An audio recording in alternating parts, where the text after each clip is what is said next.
Hello YouTubers, here's an update on my angelfish fry. An update and what I do to breed. Sorry about that sponge filter floating, I'm going to fix that in a few. I'm going to give you a few pointers on breeding angels. What I typically do is get one of these, get two little vases, like this, so little play pots. And what I did is I glue them together with crazy glue. Glue them together, and then this will go in that tank like this, standing up in the tote, just like that. It goes in there, and then you want to get the temperature exactly around 82 degrees to help the fry pretty much survive and grow. You don't want too big of a temperature shift, because if it drops like to 78, let's say if you have it at 82 degrees and it drops to 78, majority of the times you will lose the fry. And then I also use this. This is actually from a plastic house plant.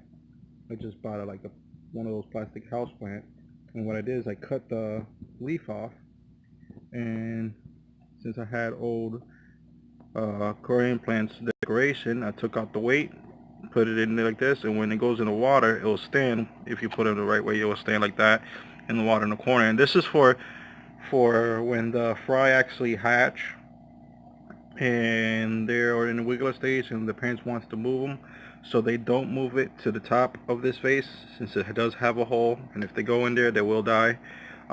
They will actually move them from this to this, what I noticed, and twice I noticed that happening.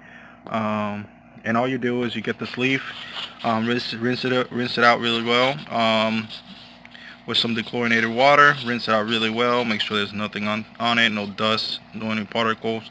Let it soak in dechlorinated water for about 24 hours, just to make sure everything is off of it that could hurt the fish. And then the second thing you do is to get the tank prepared. The pH, you can have, the pH, if it's like around 7.5, you might get a better yield out of the batch. The other thing you want to make sure is don't change your pH too much drastically. If you can keep it at 7.5, 7.6 is okay. Don't try to push it down to 6.0. Yes, it does help fight fungus, but my method was I just let things happen. It'll take about 2 to 3 times for it to happen. Make sure you have the tank very well cycled. And the other thing I also did, I did dose the tank for about 3 days with hydrogen peroxide. I put in this tank, I think it was 5 to 6 mils every day. Well, yeah, every day for 3 days, and did 50% water change every day, with the same exact temperature as in this tote. Is the same type of temperature I put in the tank, and I did about 50% water change, which is about around here. 50% water change, and then once the fry, the eggs is laid, I keep on doing small water changes around this much, which is about, I say about 15% water change. And once the fry start in wiggler stage, I just do small water change. I don't do huge water change, just so I don't shock the fry, since they're so young, so sensitive. I try to just do this much water change twice a day, once in the morning and once around like 7 or 8 o'clock at night. And then I keep the light on for a longer period. Why? Because I want to create algae in the tank. Why algae in the tank? Because algae will absorb a lot of excess nutrients, which is phosphate and your nitrates also. They will actually eat it up really good. So I let, if either it's brown algae or green algae, and I just leave the light on much longer. Instead of like a 6-hour time, I leave it about 8 to 10 hours straight, the light on, only on one side of the tank. I'm just using a lamp, just one of those table lamps, and that's what pretty much I do. And then I just let things happen. I don't do methylene blue because methylene blue will kill your filter. Same thing as hydrogen peroxide. That's why you want to treat it 3 days. They're not, just make sure they're not breeding. They don't have no eggs. Just do it 3 days just to kill all type of fungus spore from your tank.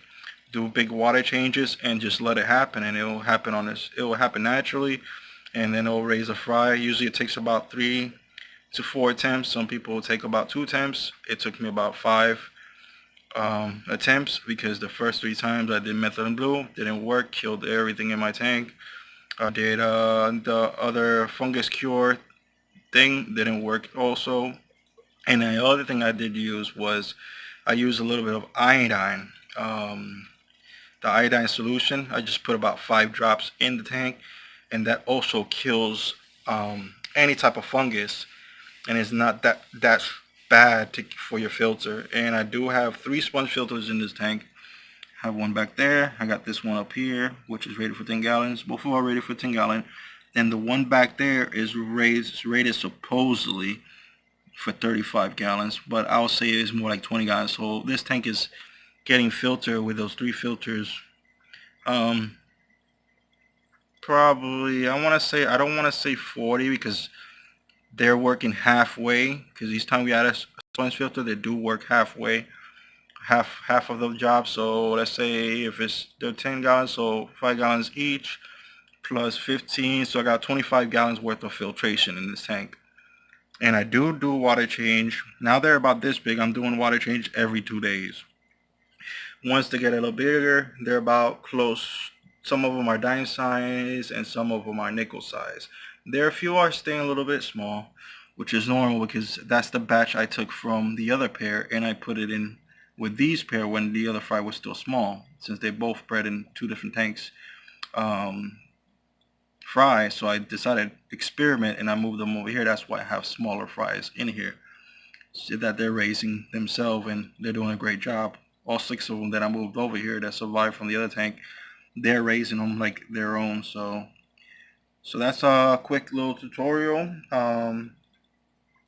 Just don't try too hard to breed them. Just be patient. Patience is the best key I can give advice for everybody in breeding angel. It takes time. It takes a lot of patience. And just let it happen. Eventually, they will learn how to raise the fry and make sure it doesn't get fungus. They'll clean the eggs constantly, and I do add plants. That's another tip I forgot to mention. You want to add plants. I have Elodale denza in here, and that does help us also to remove some nutrients from the tank. So here's my quick tutorial. Hope you guys like this. Hit the like button and subscribe, and thank you for watching, and I hope you all have a blessed week.